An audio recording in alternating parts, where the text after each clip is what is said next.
Coucou les amis Scorpion et ascendant Scorpion, bienvenue pour les prévisions astrologiques pour ce mois de mars 2021. Donc ce mois de mars 2021, on est dans un mois qui est un peu plus sympa, un peu moins compliqué, qui apporte moins de tension. C'est un mois qui va nous permettre de nous libérer des situations difficiles, conflictuelles et très chargées, beaucoup trop chargées que nous avons vécues en février et en janvier.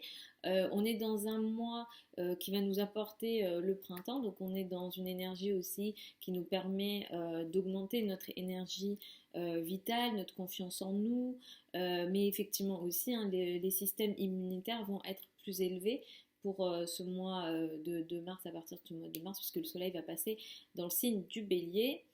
C'est un mois pendant lequel on n'a pas de rétrogradation de planète, donc ça va être une période intéressante pour prendre des actions, pour aller de l'avant. Effectivement, si sur les dernières semaines, les derniers mois, vous avez expérimenté des situations de ralentissement, de retard, ou cette impression de faire un pas en avant, deux pas en arrière, etc.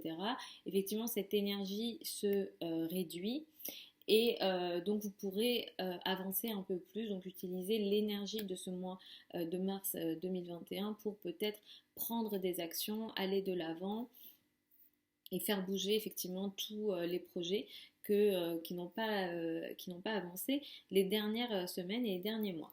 Donc ce mois-ci, en grande partie, le soleil va transiter jusqu'au 20 dans le signe du poisson et ensuite va entrer dans le signe du bélier. Le signe du poisson est un signe ami pour vous, donc les 2-3 premières semaines du mois sont plutôt très positives, il y a beaucoup de joie dans votre vie, le domaine des enfants et de l'amour sera très important en début de mois. On a une nouvelle lune le 13 mars dans le signe du poisson. À la fin du mois, le 28 mars, nous avons une pleine lune dans le signe de la balance. On a une situation intéressante où le soleil et Vénus seront très proches, trop proches, et où le soleil va absorber, va brûler Vénus. En astrologie, c'est des situations qui peuvent arriver et qui arrivent beaucoup plus régulièrement pour le cas de Vénus et le cas de Mercure. Donc c'est une énergie qui est intéressante à observer, qui apporte quelque chose effectivement à regarder et à noter. Par contre, c'est pas exceptionnel ici. Puisqu'en plus Mercure a l'habitude, Vénus aussi a cette habitude de pouvoir être brûlée, mais il y a quelque chose de l'ordre des relations à regarder, à observer, puisque Vénus représente la femme, mais aussi le domaine des relations. Mercure va transiter jusqu'au 16 mars dans le signe du Verseau, puis va entrer dans le signe du Poisson. Et à la fin du mois, le 27 mars, donc ça c'est une date que je vous recommande de noter, il s'agit ici d'une conjonction nœud nord Mars. Mars indique nos actions, nos prises d'initiative, de risques, et le nœud nord indique la direction que nous devons suivre d'un point de vue karmique. Donc il y a un événement karmique potentiel le 27 mars. C'est des énergies qui sont lentes ici, on n'est pas dans des énergies rapides, donc ça ne va pas occuper que cette journée du 27 mars, ça va concerner les jours qui précèdent et les jours qui vont suivre le 27 mars, mais le 27 mars est une date importante à noter en ce sens. Donc tout ça, qu'est-ce que ça raconte pour vous en tant que scorpion et ascendant scorpion? Donc jusqu'au 20 mars, vous êtes très concentré sur vos enfants, vos amours, le domaine amoureux, tout ce qui vous apporte du bonheur, du plaisir. On est dans une légèreté très importante jusqu'au 20 mars. Il peut y avoir pour certains d'entre vous une nouvelle rencontre très intéressante et importante autour du 13 mars. Pour les célibataires, c'est largement possible effectivement, mais pour les personnes qui sont en couple, vous pouvez aussi être dans une nouvelle phase dans le cadre de votre couple. Euh, les domaines créatifs aussi prennent de la place. Si vous avez des loisirs, effectivement, les loisirs prennent de la place aussi. Mais effectivement, vous êtes globalement dans une légèreté très importante. Vous avez envie d'être tranquille, de voir la vie de façon plutôt légère, peut-être avec moins de responsabilité. Et à partir du 20, les énergies vont changer et là, vous serez dans des énergies beaucoup plus, on va dire, de travail, peut-être un peu plus sérieuses aussi, surtout, peut-être en lien avec vos tâches quotidiennes, vos responsabilités au quotidien. Donc le 13 mars, on a une nouvelle lune, elle est dans le signe du poisson. Donc autour de cette période-là, vous pouvez avoir une nouvelle rencontre, quelque chose de nouveau a lieu dans votre vie personnelle et dans votre vie amoureuse. Ça peut toucher effectivement les domaines de la création, créativité si vous êtes effectivement dans ces domaines-là. La nouvelle lune du 13 sera conjointe à Vénus et à Neptune. Vénus va ici apporter une énergie positive, elle va aider cette nouvelle lune, elle va apporter une part de romantisme, d'amour, de confort aussi. Ce qui démarre ici est chanceux. Neptune ici va malheureusement flouter ce qui se passe. C'est-à-dire que pour vous, en plus, le poisson étant un signe ami, il peut s'agir d'un événement très positif qui vous apporte du bonheur, mais il va falloir faire attention à Neptune. C'est-à-dire que Neptune va avoir cette tendance à peut-être un petit peu flouter ce qui se passe, même si vous, en tant que signe d'eau, vous serez peut-être moins concerné négativement par cette énergie-là, mais soyez réaliste quand même, évitez de... Voilà, essayez de... Neptune, ce que peut faire Neptune, c'est empêcher d'être réaliste sur le sujet, de ne pas être au courant de tout ce qui se passe, de ne pas voir les choses comme elles le sont. Donc voilà, attention à ces énergies-là autour du 13 mars, mais ça peut aussi concerner vos enfants si vous en avez. À partir du 20 mars, vous rentrez dans des énergies un peu plus sérieuses, vous travaillez plus, le quotidien prend plus la place, les responsabilités, les tâches au quotidien prennent plus de place à partir du 20. Et le travail au quotidien, en réalité, prend plus de place à partir de cette période-là. Dans la deuxième partie du mois, effectivement, vous aurez des sujets à gérer dans votre quotidien en lien à la fois avec vos responsabilités sociales, votre travail, mais aussi avec vos relations, dans le cadre de vos relations.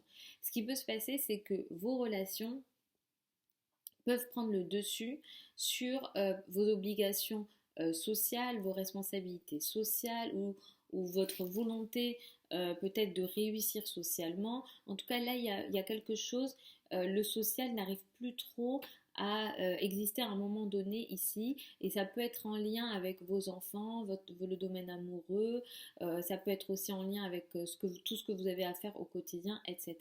Donc sur la deuxième partie du mois, attention à cette énergie-là. À la fin du mois, le 27 mars, donc je vous avais demandé je vous conseille de noter cette date-là et d'observer peut-être ce qui se passe autour de cette date-là. Donc ici, on va avoir une conjonction Mars, nœud nord. Donc le nœud nord indique ce qui est karmique, mais le nœud nord est plutôt positif. Et Mars ici va apporter une énergie d'action, d'initiative, peut-être trop d'action d'ailleurs. Ou alors il peut y avoir une énergie, on peut être trop confiant. Voilà, ce qui peut se passer, c'est qu'on est trop confiant sur ce qu'on a envie de faire ici. Et du coup agir beaucoup trop rapidement parce qu'on a un trop plein de confiance. Donc attention à cette énergie-là.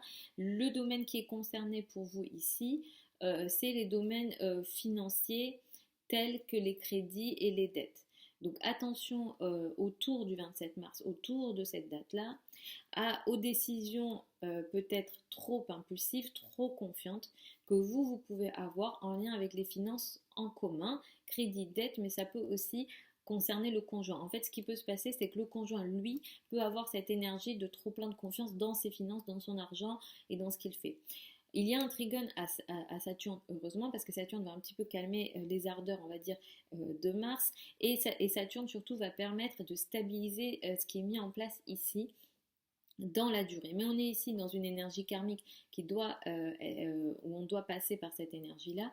Ce qui peut se passer, c'est que ça peut être finalement positif ce qui se passe ici, et positif dans deux sens, c'est que ça peut vous permettre de stabiliser quelque chose d'important dans votre vie. Et ce truc important dans votre vie, il se stabilise en lien avec votre famille, votre foyer, votre habitat, le lieu de vie, etc.